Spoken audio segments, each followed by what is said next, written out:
প্রিয় দর্শক, অগ্রযাত্রা প্রতিদিন থেকে আমি রয়েছি জামালপুর বকশীগঞ্জ উপজেলা থেকে আমিনুল ইসলাম। আমি এই বকশীগঞ্জ উপজেলার নীলক্ষিয়া ইউনিয়নের সাজিমারা গ্রাম, নয়াপাড়া গ্রাম, মেরুচর ইউনিয়নের ভাটিকলকিহারা, আয়েরমারি, বাগাডোবা, গুগরাকান্দি, বাঙ্গালপাড়া বেশ কয়েকটি জায়গায় আমি ঘুরেছি। ঘুরে দেখেছি আমার পিছনে আপনারা যেমন যে নদীটি দেখতে পাচ্ছেন সেটি হচ্ছে দশানী নদী। আমি যদি এই দশানী নদী যে ভাঙনের যে রূপ ধারণ করেছে, যা ভয়াবহ রূপ ধারণ করেছে, এখানে শত শত পরিবার ভাঙনে বিলীন হয়ে যাচ্ছে।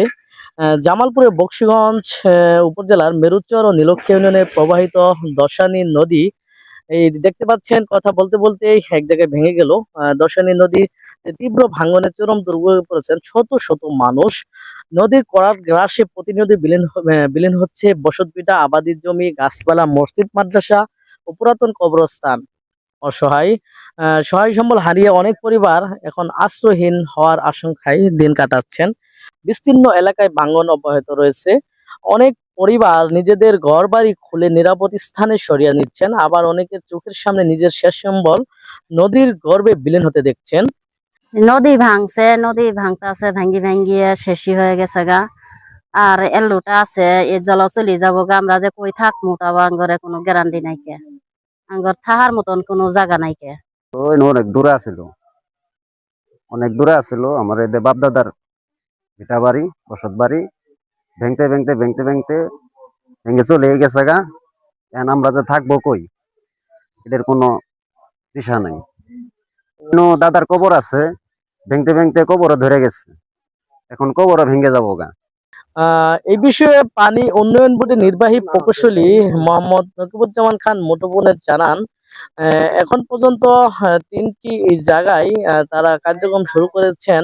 জিও ব্যাগ ডাম্পিং এর মাধ্যমে তারা কার্যক্রম শুরু করেছেন। যেমন আমাকে জানিয়েছেন মেরুচরের ভাটিকলকিহারা, গুগরাকান্দি এবং এখানে যে আগামী যে বেতমারি গ্রাম রয়েছে, বেতমারি গ্রামেও কিন্তু তারা বেতমারি আইনমারি গ্রামে তারা প্রস্তুত দেখে পরিদর্শন করেছেন এবং কি তারা প্রয়োজনীয় ব্যবস্থা গ্রহণ করতেছেন।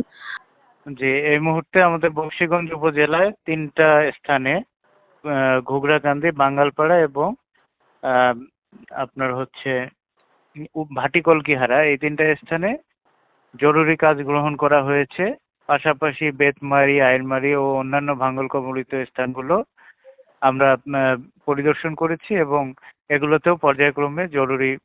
শুধু তাই নয়, যদি দ্রুত নদী শাসনের স্থায়ী প্রকল্প বাস্তবায়ন, টেকসই বাঁধ নির্মাণ, ক্ষতিগ্রস্ত পরিবারগুলো পুনর্বাসন এবং জরুরি সরকারি সহায়তার দাবি জানিয়েছেন ভুক্তভোগীরা। তাদের আশঙ্কা দ্রুত কার্যকর পদক্ষেপ না নিলে অল্প সময়ের মধ্যে বিস্তীর্ণ এলাকার নদীগর্ভে বিলীন হয়ে যাবে। ক্ষতি হয়ে গেছে, আর চুরাই নিলে তাও উঠে যায়। নদী বাংলা গাছ গাছলি ভিড়া বাতি কিছুই থাকে না। নদীত পড়ে গেল গা, গাছপালা মেলা কিছু ক্ষয়ক্ষতি হয়ে গেল গা। মানুষের ভিড়ে যায় আসি, অন্তি ফির গেত আসি, বছর ফিরে ভাঙে বেশি। একবারে পল্টাইতেছে, পাগলা হয়ে গেছে গা নদী। প্রিয় দর্শক, আপনারা যেমনটি শুনতে পেলেন, আমি আপনাদেরকে জানালাম জামালপুর জেলার বকশীগঞ্জ উপজেলার মোহাম্মদ আমিনুল ইসলাম।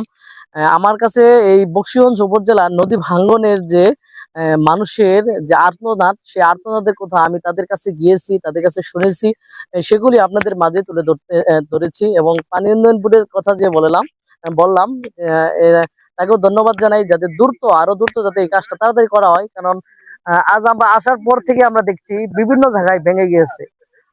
প্রিয় দর্শক, ধন্যবাদ, সবাই ভালো থাকবেন। আসসালামু আলাইকুম।